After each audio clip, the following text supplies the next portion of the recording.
चलो जी, अब इसमें क्या होगा कि अब particle has a displacement of 12 metre towards east and 5 metre towards north. मैं क्या कर रहा हूँ, मैं थोड़ा नॉर्थ ईस्ट वेस्ट साउथ को रियल में कैसा होता है वैसा बना रहा हूँ।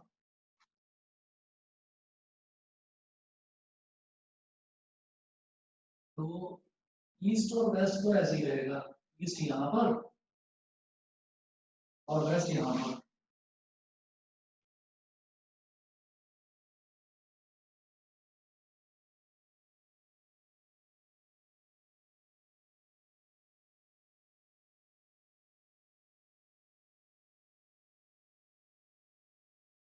नॉर्थ अंदर और साउथ बाहर, ईस्ट यहाँ वेस्ट यहाँ, नॉर्थ अंदर और साउथ बाहर की तरफ।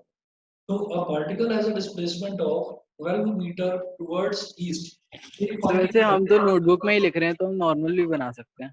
हाँ जी।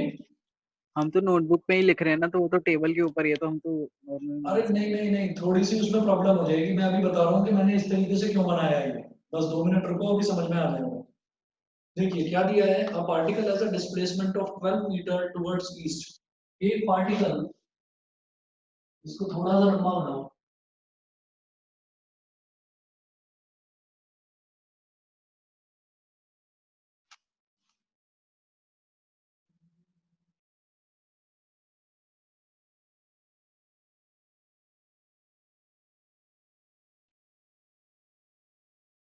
ये नॉर्थ हो गया, ये साउथ हो गया और ये वेस्ट हो गया। एक पार्टिकल 12 मीटर चलेगा ईस्ट की तरफ, डिस्प्लेसमेंट है उसका 12 मीटर ईस्ट की तरफ, और ये मैंने बोल दिया ओरिजिन। 12 मीटर वो चला ईस्ट की तरफ। फिर उसके बाद है and 5 metre towards the north. फिर 5 मीटर चला वो नॉर्थ की तरफ, यानी कि अंदर की तरफ।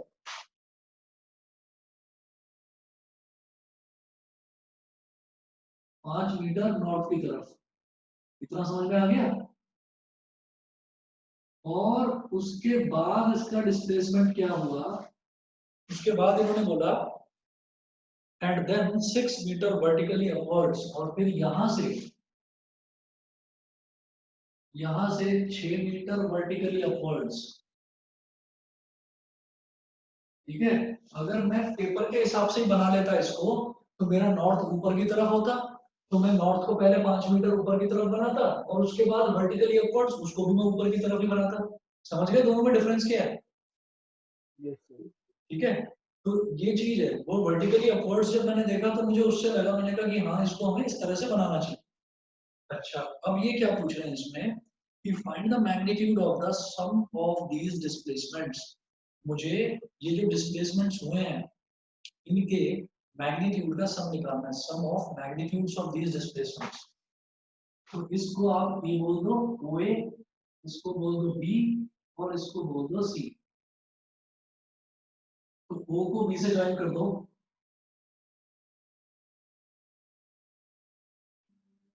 ओ को बी से ज्वाइन कर दीजिए, तो सीधा सीधा हमारे पास क्या है, ये वाला जो है, जैसे ये ईस्ट है और ये अंदर नॉर्थ है, तो ईस्ट और नॉर्थ में 90 डिग्री का एंगल होता है। ये समझ में आ गया सभी को। ईस्ट में और नॉर्थ में 90 डिग्री का एंगल बनेगा, ये सभी को क्लियर है। Yes sir. एकांश, आर्यन डींगरा, बताओ। सर एंगल ए को बोला है ना 90। भाई एक बात है ना, सीधी सीधी ये देखो कि नॉर्थ में और ईस्ट में, उन दोनों के बीच में तो एंगल तो हमेशा 90 डिग्री बनता है ना। हाँ हाँ सर, आ गया सर। तो इस वजह से, क्योंकि ये अंदर की तरफ है, तो मैं उतना बोर्ड पर नहीं शायद समझ में आ रहा होगा, ये 90 डिग्री बनेगा दोनों के बीच में एंगल। तो पहले मैं ये रिजल्टेंट निकालूंगा। ये रिजल्टेंट जो आएगा, ये रिजल्टेंट नॉर्थ में है और नॉर्थ अंदर की तरफ है, और उस पर वर्टिकली अपवर्ड्स मोशन और हो रहा है। वर्टिकली अपवर्ड्स कितना जा रहा है, 6 मीटर। ठीक है। तो पहले मैं ये निकालूंगा, फिर इसको और इसको निकालूंगा, इसका रिजल्टेंट निकालूंगा। तो देखो हमारे पास ओबी वेक्टर कितना हो गया। अगर मुझे ओबी की वैल्यू निकालनी है, तो ओबी कितना हो जाएगा, O A square plus A B square plus 2 O A into A B cos theta. समझ रहे हैं? अब ओ ए स्क्वायर कितना है 12 का square plus A B square कितना है 5 का square plus 2 multiply by 12 into 5 into angle कितना है दोनों के बीच में 90 डिग्री। तो ये लिखने की कोई जरूरत ही नहीं है क्योंकि cos 90 डिग्री हो जाएगा 0। तो 12 का स्क्वायर प्लस 5 का स्क्वायर कितना हो गया बोलो 169। तो रिजल्टेंट कितना आ गया 13 मीटर। यहां तक समझ में आया कि नहीं ये बताओ, बताइए। Yes sir. उसके बाद क्या करना है, उसके बाद इस O को C से ज्वाइन कर दो। O को आपने C से ज्वाइन कर दिया तो अब OB और BC इन दोनों के बीच में 90 डिग्री का एंगल है। भाई अगर कोई नॉर्थ डायरेक्शन है, नॉर्थ डायरेक्शन मतलब अंदर की तरफ, और फिर वहां से वर्टिकली ऊपर बता रहे हैं तो नॉर्थ में और वर्टिकली अपवर्ड के दोनों के बीच में 90 डिग्री का एंगल ही तो बनेगा। बताइए समझ गए? भाई नॉर्थ में और वर्टिकली अपवर्ड्स के दोनों के बीच में भी तो 90 डिग्री का एंगल बनेगा। ये समझ में आया कि नहीं? Yes sir. Yes sir. चलो जी, तो अब हम कहेंगे कि OC इज इक्वल टू कितना हो जाएगा, OC is equal to OB square under root OB square plus BC square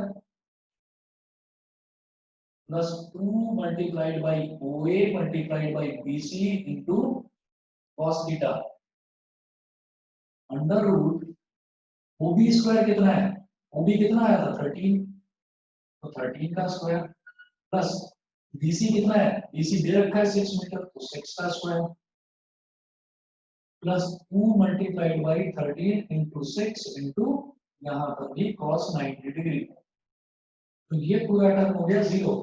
13 का स्क्वायर हो गया 169 और 6 का स्क्वायर हो गया 36। दोनों को ऐड करेंगे तो 69 प्लस 6 75, ये हो गया हमारे पास 205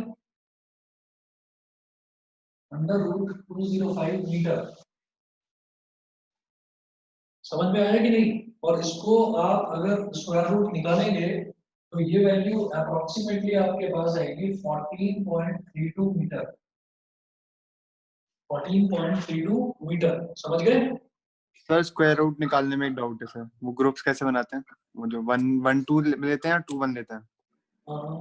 स्क्वायर रूट जब निकालते स्क्वायर हैं। रूट निकालना भूल गए बताऊं? हाँ सर, खाली एक बार ऊपर ऊपर से बता दो कैसे आते हैं। कोई बात नहीं, अभी बता रहा हूँ। क्यों इधर देखो,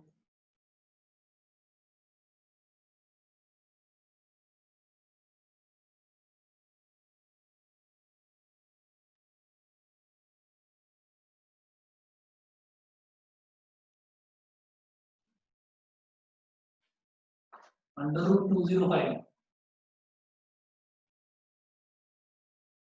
तो हम ना राइट से लेफ्ट की तरफ दो दो के पेयर बनाते हैं।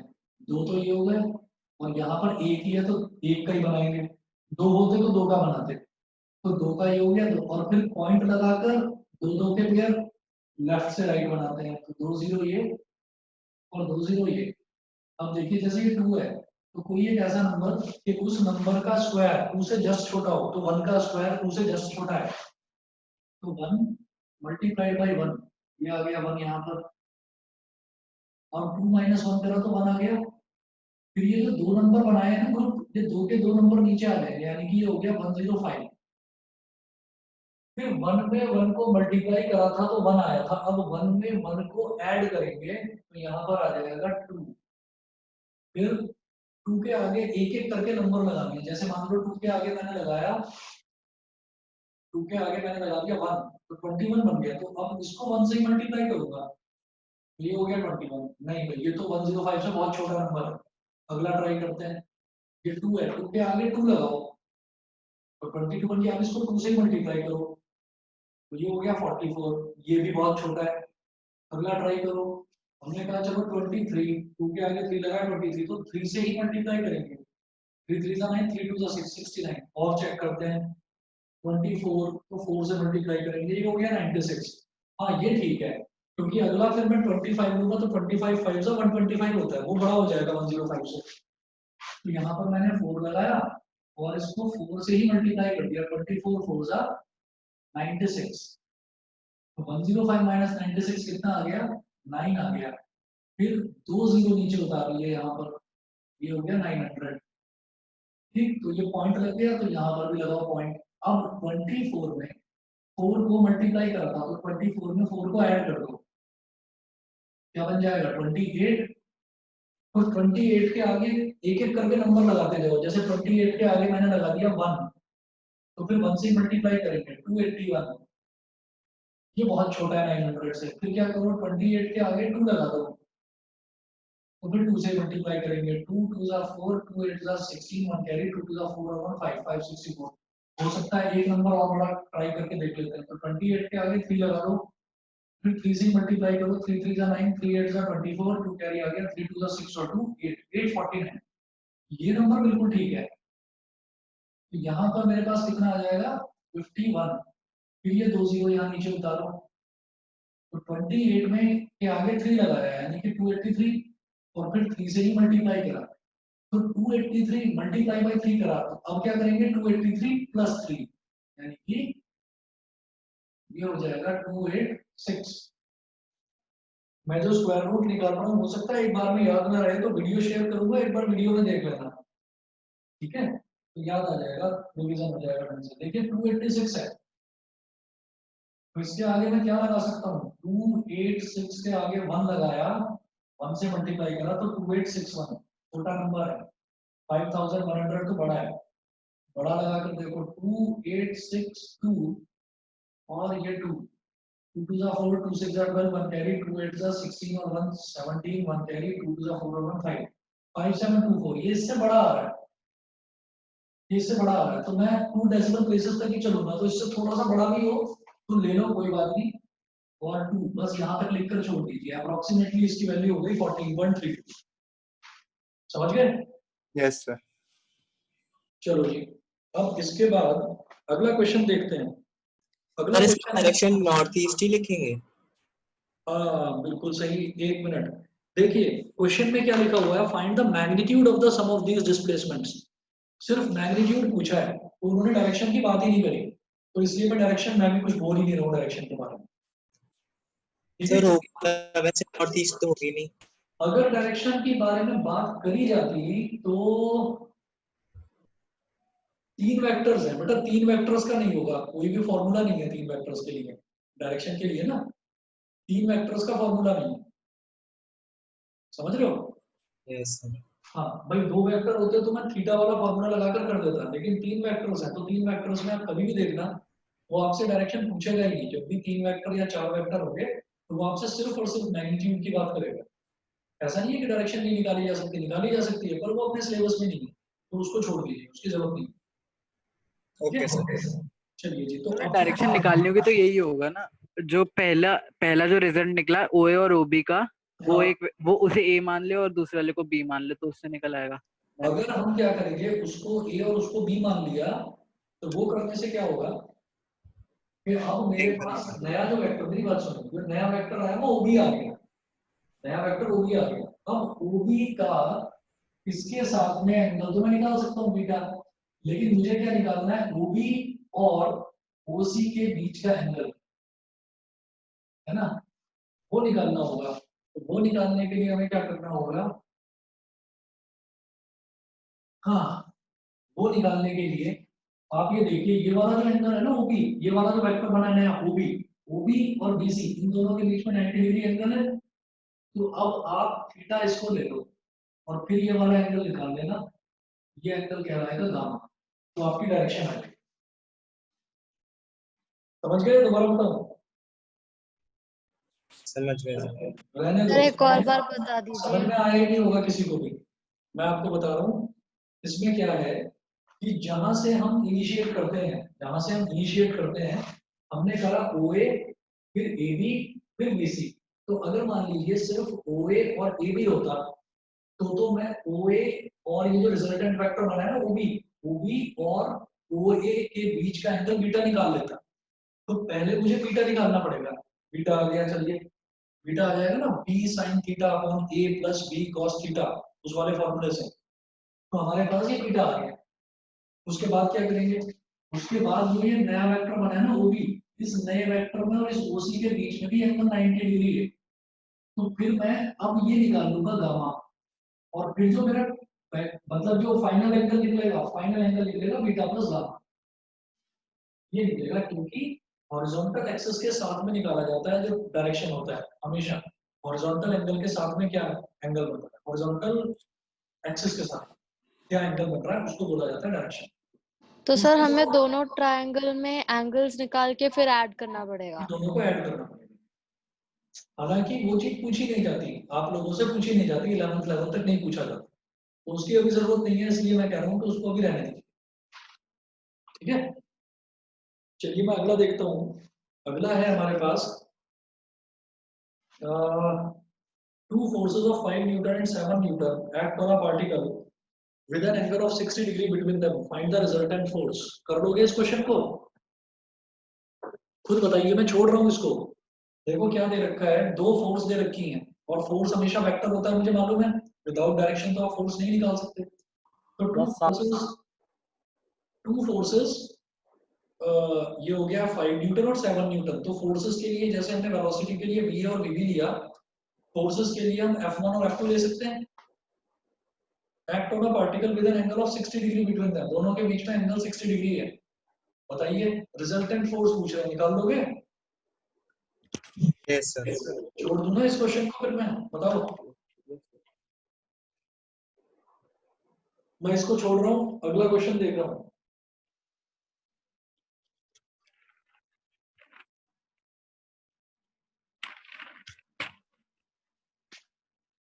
आर्यन ढींगरा और आर्यन त्यागी, बता दो भाई, क्लियर है जो बता रहा हूँ मैं? Yes sir.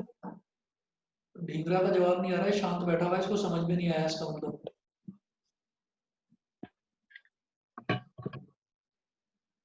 नहीं, डिंगला टिकटॉक बना। हाँ चुपचाप बैठा हुआ है, कुछ बोल ही नहीं।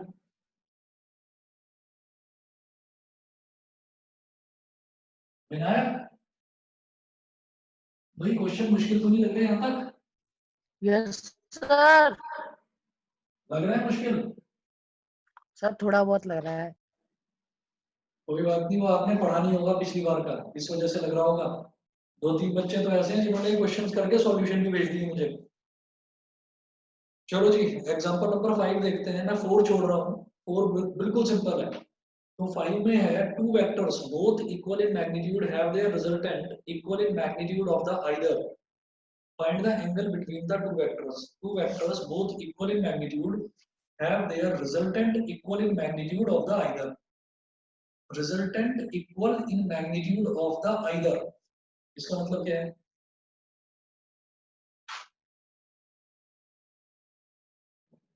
Example 5,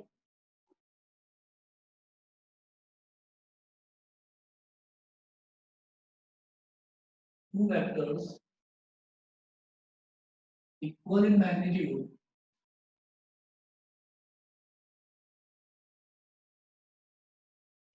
have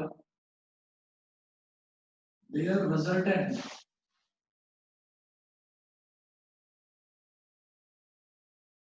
equal in magnitude of either। इस स्टेटमेंट का मैंने ये क्वेश्चन लिखा कि मैं आप लोगों के पास है, फिर भी मैं लिख रहा हूँ। इस स्टेटमेंट का मतलब समझ में आया किसी भी बच्चे को? अनुष्का, इस स्टेटमेंट का मतलब समझ में आया?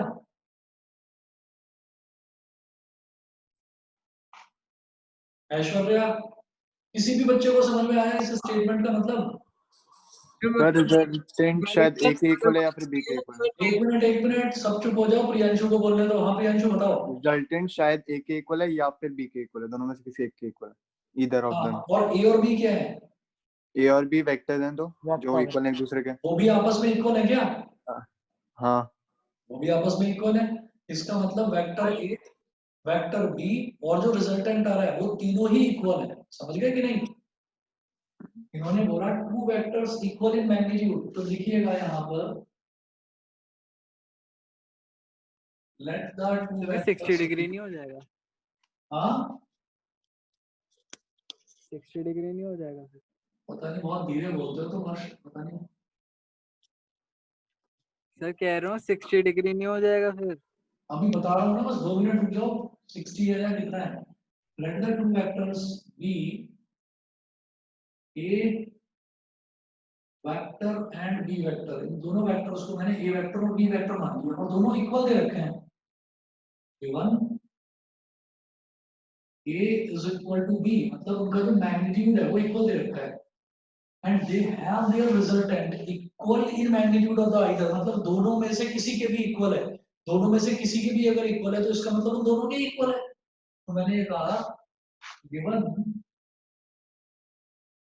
रिजल्टेंट R भी A और B इन दोनों के इक्वल दे रखा है। तो हम ये कहेंगे since R is equal to under root a square plus b square plus 2ab cos theta, under root a square plus b square plus 2ab cos theta, ये होता है रिजल्टेंट। रिजल्टेंट की वैल्यू भी a है,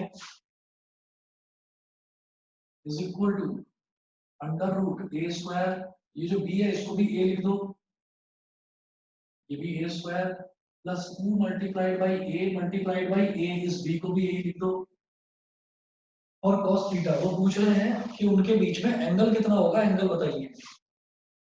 तो देखिए a is equal to हो गया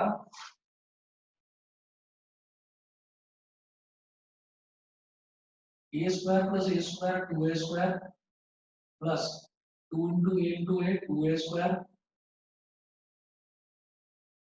cos थीटा।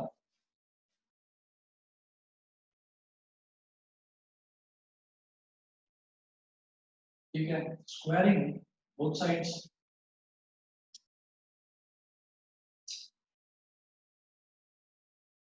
दोनों तरफ स्क्वायर कर दो तो ये हो जाएगा a square is equal to, और इसका तो स्क्वायर रूट हट जाएगा बस, 2a square plus 2a square cos theta. तो यहां से इस 2a स्क्वायर को इधर ले आओ तो a square minus 2a square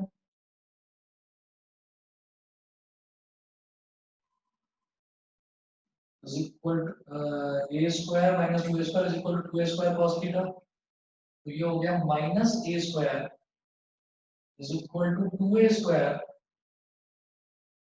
cos theta. a square से a स्क्वायर कट गया,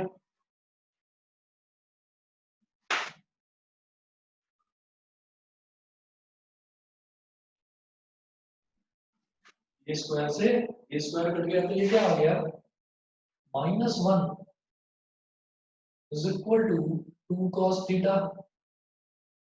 तो cos थीटा की वैल्यू कितनी आ गई, -1/2। यहां तक समझ गए? Yes sir. ठीक है, अब इसके बाद क्या है कि cos थीटा की वैल्यू आ गई -1/2। तो भाई ये जो -1/2 है, cos के टेबल में 1/2 कहाँ आता है बताओ? 60 डिग्री। 60 डिग्री पर, लेकिन it is with a minus sine को हटाना पड़ेगा। ट्रिग्नोमेट्रिक इक्वेशन मैं कर चुका हूं। तो जो आज सुबह आप लोगों को बताया था, आप सब लोग मौजूद थे सुबह, कई जो बच्चे थे, आनंद डीगा भी था और ये क्या कहते हैं विनायक भी था, नहीं विनायक नहीं था, एकांश भी था। देखिए माइनस cos 60 डिग्री, मुझे ये नेगेटिव साइन हटाना है। मैं क्या करूंगा, cos थीटा को एज इट इज लिखा रहने दूंगा, इस माइनस साइन को भी ऐसे ही लगा रहने दूंगा, और ये cos है, और फिर इस 60 डिग्री के लिए क्या करूंगा, 90 का इवन मल्टीपल चेक करूंगा। 90 का इवन मल्टीपल तो 90 into 2 करूंगा मैं सबसे पहले, 90 into 2। तो देखिए ये हो गया मेरे पास 90 मल्टीप्लाइड बाई 2, और प्लस करने के बाद मैं 90 into 2 यानी कि 180 में क्या ऐड या क्या सब्ट्रैक्ट करूं कि ब्रैकेट में 60 डिग्री बन जाए, ये बताओ। माइनस का 120 है। माइनस का 120, बिल्कुल ठीक। तो ये हो गया माइनस का 120 डिग्री। ठीक है, मैं 90 के इवन मल्टीपल्स चेक करता हूँ हमेशा जब भी बाहर ऐसे नेगेटिव नंबर आता है। ठीक, तो 90 into 2 प्लस माइनस का 120 डिग्री, तभी तो 180 माइनस 120 अंदर तो 60, तभी तो बचेगा। अनुष्ठा ये चीज अनुष्का यस सर क्लियर है। ठीक है, तो ध्यान रखना तो cos theta is equal to minus cos 60 आ रहा है। इस माइनस का इलाज करने के लिए मैं 90 का इवन मल्टीपल चेक कर रहा हूँ।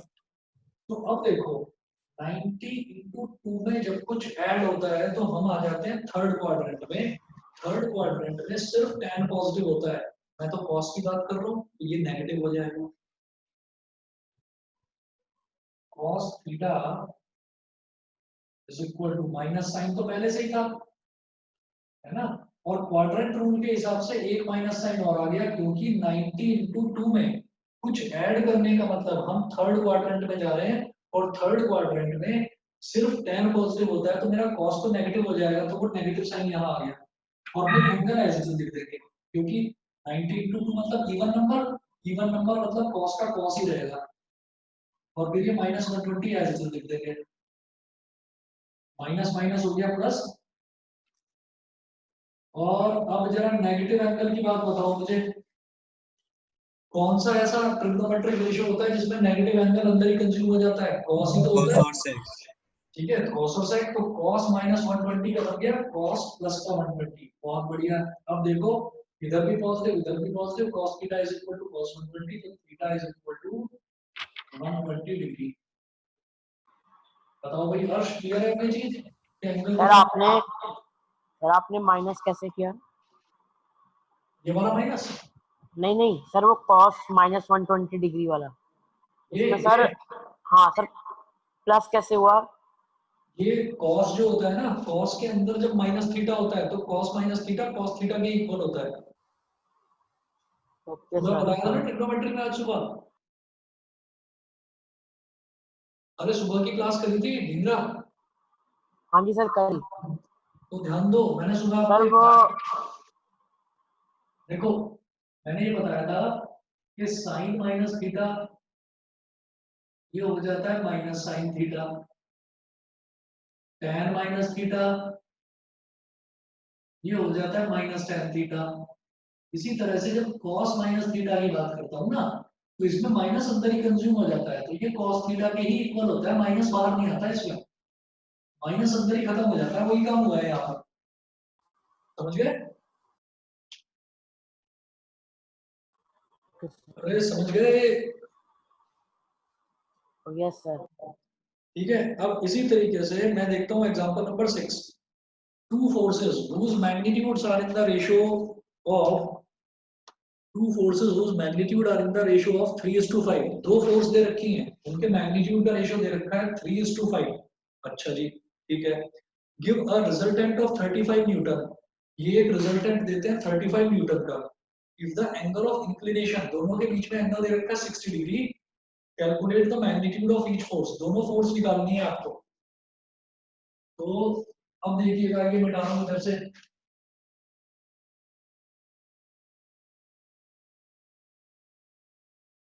और सभी बच्चों को कह रहा हूँ कि क्वेश्चंस जो हैं और नोट्स जो मैं आपको भेज रहा हूँ वो क्लास से पहले ही भेज दूंगा, और क्लास से एक दिन पहले भेज दूंगा आपको नोट्स। तो नोट्स आप पहले से ही प्रिपेयर रखें, नहीं तो प्रॉब्लम आएगी आपको चीजों को समझने में। देखिए जी, एग्जांपल 5 के बाद अब हम देखेंगे एग्जांपल नंबर 6। एग्जांपल नंबर 6 में क्या गिवन है? इसमें है two forces whose magnitudes are in the ratio of 3:5। तो गिवन दो फोर्सेस दे रखी हैं F1 is to F2, इनका रेशियो दे रखा है 3:5। तो late F1 is equal to 3x and F2 is equal to 5x। फिर इन्होंने बोला कि इसका रिजल्टेंट है 35 न्यूटन, ये भी गिवन है। फिर रिजल्टेंट फोर्स को आप मान लीजिए कैपिटल F सॉरी, ये दे रखा है 35 न्यूटन। ठीक है, कैपिटल F दे रखा है 35 न्यूटन। तो फॉर्मूला क्या होता है रिजल्टेंट का? F इज इक्वल टू, मैं तो सीधा लिख रहा हूँ, जैसे आपका रिजल्टेंट वाला होता है R is equal to under root a square plus b square plus 2ab cos theta. तो अब फोर्स की बात कर रहे हैं, तो रिजल्टेंट फोर्स यानी कि F लिया है मैंने, अंडर रूट A और B की जगह लिया है F1 और F2। F1 का स्क्वायर प्लस F2 का स्क्वायर प्लस 2 F1 F2 और cos थीटा दे रखा है बेटा 60 डिग्री, F दे रखा है 35 हो गया, इज इक्वल टू F1 है 3x, 3x का स्क्वायर, F2 है 5x, तो 5x का square plus 2 multiply by 3x multiply by 5x multiply by cos 60 degree होता है 1/2, 2 से 2 कैंसिल आउट हो गया, 35 is equal to under root 9x square plus 25x square plus 5 3 जा 15x स्क्वायर।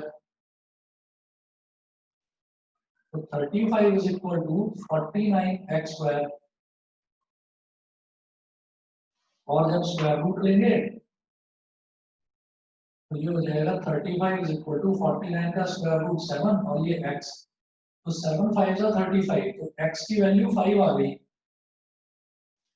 वो पूछ रहे हैं find the magnitude of each force, हर एक फोर्स का मैग्नीट्यूड पूछ रहे हैं, तो इसका मतलब हमारा F1 कितना हो जाएगा 3x और F2 हो जाएगा 5x।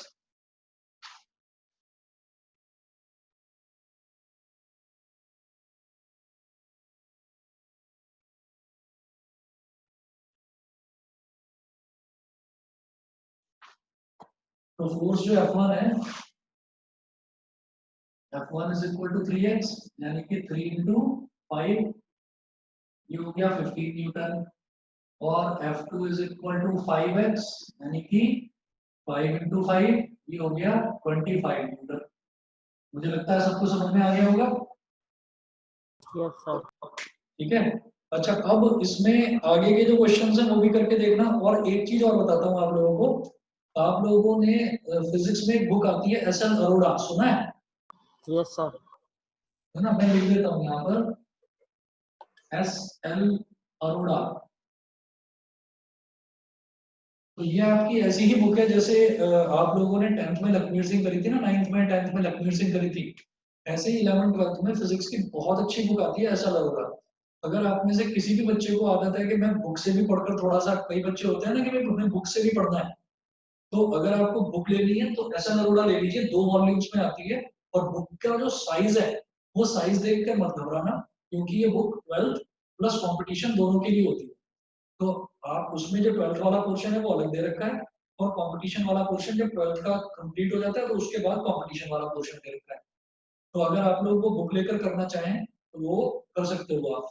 इनफैक्ट मैं यहाँ पर जितने भी एग्जांपल्स करा रहा हूँ, जो आपके नोट्स में भी दिए थे, जो पहले चैप्टर में भी कराए थे, उससे पहले चैप्टर में भी कराए थे, मैं सारा ऐसा अरोड़ा में से ही करा रहा हूँ। ठीक है, तो अगर आप चाहें बुक लेकर, बुक से खुद से पहले पढ़ना चाहें तो आप ऐसा अरोड़ा ले सकते हो, बहुत अच्छी बुक है। सब वर्मा नहीं लेना। नहीं, एचसी वर्मा तो अच्छी है ही, वो तो हार्डकोर इंजीनियरिंग एंट्रेंस के लिए होगी एचसी वर्मा जो है। ठीक है, लेकिन बच्चे क्या चाहते हैं कि हमें ऐसी बुक मिल जाए जिससे हमारा जो स्कूल का सिलेबस है वो भी कवर हो जाए और कंपटीशन की भी तैयारी हो जाए, तो उसके लिए ऐसा अरोड़ा बहुत अच्छी बुक है, और ऑल ओवर इंडिया सभी लोग रेफर करते हैं उसको। जैसे मैथ्स में आर डी शर्मा चलती है, इसमें ऐसा अरोड़ा चलती है, बहुत बढ़िया बुक। ठीक है, तो अगर आप लेना चाहें तो ले सकते हैं, नहीं तो कोई प्रॉब्लम नहीं है, मैं सारे के सारे नोट्स और सारे क्वेश्चंस में ऐसा अरोड़ा में से ही कराता हूँ। चलिए जी, ठीक है, फिर आज के लिए इतना ही काफी है। नेक्स्ट क्लास आपकी ट्यूसडे को लेंगे, और ओके सर। मैं आप लोगों से पूछ लूंगा एक बार व्हाट्सएप पर मैसेज डालकर मंडे को, कि मंडे को सुबह मैं सोच रहा था एक एक्स्ट्रा क्लास और ले लेता ट्रिग्नोमेट्री। सर एक बार मोशन स्ट्रेट लाइन की भी एक्स्ट्रा क्लास चाहिए। Straight lines? Yes sir. Sir वो डाउट्स थे थोड़े। स्ट्रेट लाइंस आपको क्या जरूरत पड़ गई स्ट्रेट लाइंस की?